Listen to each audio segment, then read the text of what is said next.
Magandang araw sa inyo mga katuwang. Ako po si Brother Ryan America, Disciple Preacher ng El Shaddai Tapatpat Chapters. Welcome sa ating almusal for our soul para sa araw ng Sabado, January 18, 2025.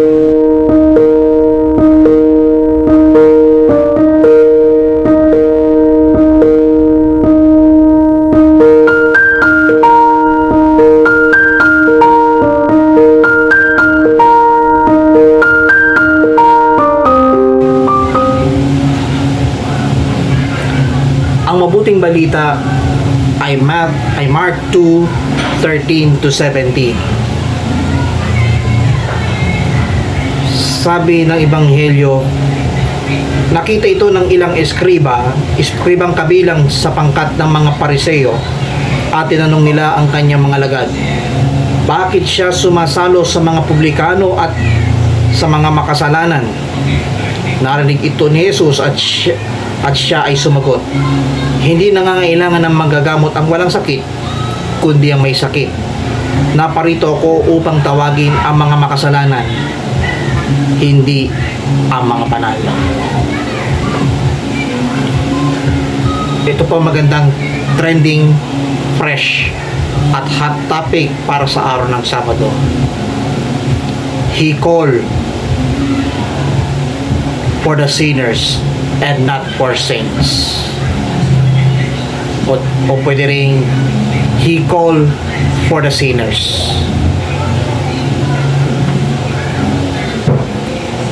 Napakaliwanag ng sagot ng Panginoon doon sa eskribang nagtanong sa mga alagad, bakit nakikisalo ang Panginoon sa mga publikano at sa mga makasalanan? Alam niyo po, tinuring ng makasalanan ang mga taong nasa makasanlibutan. Subalit lang dahil sa pag-ibig ni Jesus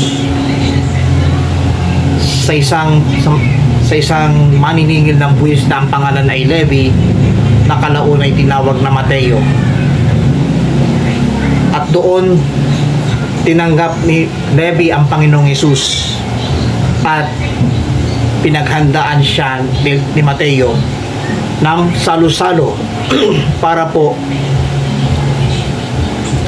bilang tanda na tinanggap niya ang Panginoon at isinuko ang kanyang pamumuhay sa pagiging money changer.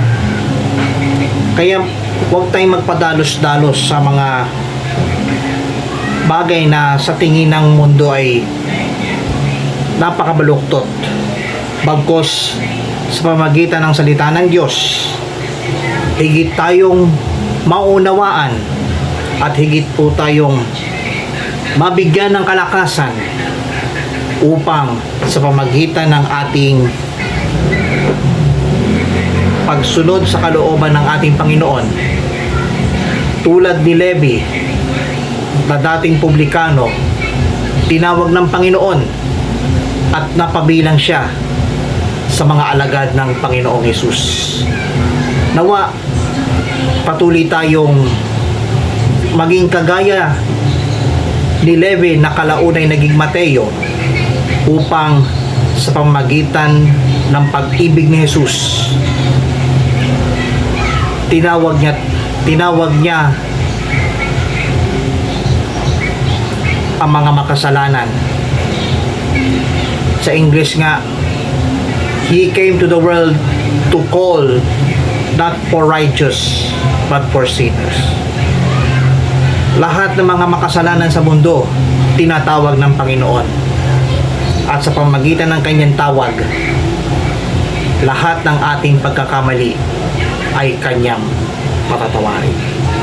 Kung nagugustuhan niyo po ang mensaheng ng Ebanghelyo ngayong Sabado at mapagpala, pass to others. Punuin ang mabuting balita sa social media at gawing viral, trending, fresh at hot topic Lunes hanggang Linggo ang mabuting balita ng Panginoon dito sa Almusal for our soul. Magandang araw po ang bati ko po sa inyo lahat.